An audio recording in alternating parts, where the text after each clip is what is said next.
नमस्कार।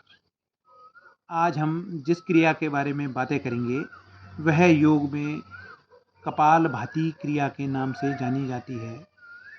कपालभाति वह क्रिया है जिसके बारे में प्रत्येक व्यक्ति को घर-घर, गाँव-गाँव और शहर-शहर में सभी लोगों को इस क्रिया के बारे में पता है।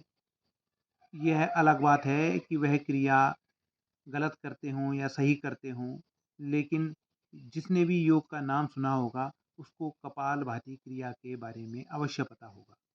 कपाल भाति 2 शब्दों से मिलकर बना है। कपाल का अर्थ होता है मस्तिष्क और भाति का मतलब होता है चमकना, अर्थात जिस क्रिया के द्वारा आपका मस्तिष्क का तेज उत्पन्न हो, मस्तिष्क की मांसपेशियों को लगातार रक्त पहुँचता हो और मस्तिष्क में लगातार आपकी जीवटता रहे, वह क्रिया कपालभाति क्रिया कहलाती है।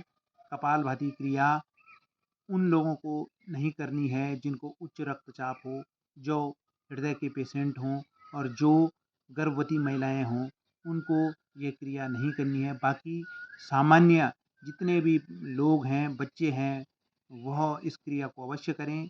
इस क्रिया में हमें 2 बातें अवश्य ध्यान में रखनी है।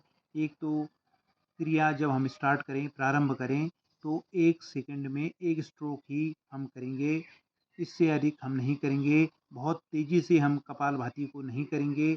अगर हम तेज़ी से करेंगे तो हम थक सकते हैं। हमें धीरे-धीरे अपने अभ्यास को 50 से 100 स्ट्रोक तक लेके जाना है। 50 टू 100 स्ट्रोक तक आपको कपालभाति करनी है।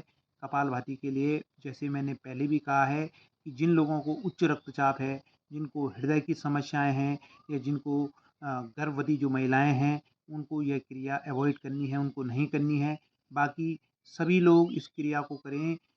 और इस क्रिया से जो फ़ायदे हैं, वह फ़ायदे ये हैं कि एक तो आपके मस्तिष्क से संबंधित जितनी भी दिक्कतें हैं, अर्थात मस्तिष्क में आपको अगर मेमोरी लॉस की प्रॉब्लम है, अगर आपको अ, चेहरे पर चमक लानी है, अगर आपके फेफड़ों पर आपको उनकी कार्यक्षमता को बढ़ाना है, अगर आपकी जठराग्नि का मतलब होता है कि जो पेट की पाचन शक्ति है, उसको अगर आपको स्ट्रॉन्ग रखना है, तो योग क्रिया करें। सभी उम्र के लोगों को यह क्रिया करनी है। बस जो आपको मैंने पहले भी बताया है कि किनको यह क्रिया नहीं करनी है। अब मैं आपको कपालभाति को किस तरह से करना है, वह बताऊँगा। कपालभाति जब आप करें, तो 1 सेकंड में 1 स्ट्रोक करेंगे और केवल आपको एक्सहेल को, प्रश्वास को, CO2 को बाहर फेंकना है।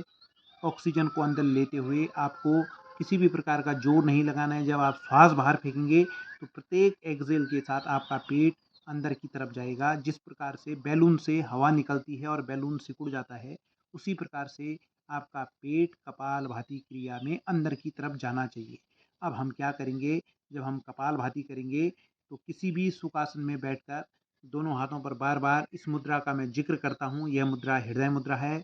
अगर आपने देखा होगा कि जब से कोविड काल आया है, उसके बाद से हार्ट की जो डिजीज़ हैं, जो हार्ट के जो मामले बढ़े हैं, अगर आप इस क्रिया को करेंगे, ये एक डेड पोज़ है, अगर आप इसको लगातार 10 या 15 मिनट तक भी इसको होल्ड करेंगे, जब भी आप खाली समय में हों, तो यह मुद्रा आपको अवश्य करनी है, हृदय मुद्रा।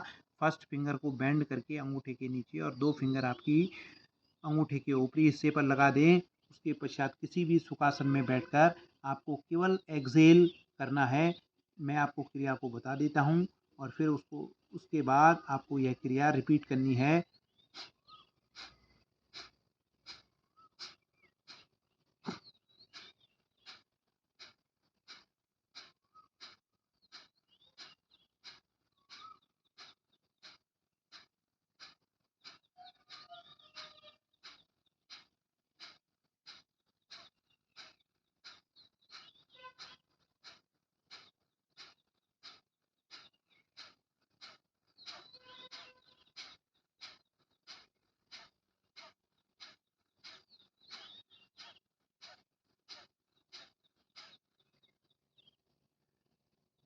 जब भी आप कपालभाति क्रिया करें, तो आपके चेहरे के एक्सप्रेशन आपको ध्यान नहीं देने हैं। चेहरे पर आपकी बिल्कुल सामान्य चेहरा आपका रहेगा, किसी भी प्रकार का न तो आपके चेहरे पर किसी प्रकार की सिकन हो, न ही कोई स्ट्रेच हो, न ही कोई तनाव हो।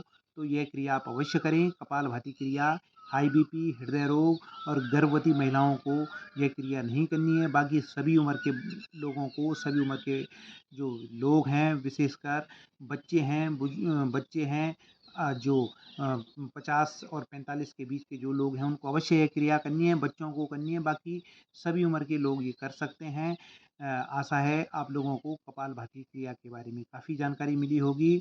अगर आपको यह जानकारी अच्छी लगे तो चैनल को सब्सक्राइब करें, शेयर करें और फॉलो करें। और इसी तरह की इन्फॉर्मेटिव योगा संबंधित वीडियो के लिए आप हमें लगातार हमसे जुड़े रहिएगा। धन्यवाद। आप कौन-कौन से योग और प्राणायाम अपने जीवन में करते हैं, इसके लिए आप कमेंट करें और मुझे बताएँ, जो कि मैं आपकी योग यात्रा में आपका मार्गदर्शन कर सकूँ। धन्यवाद।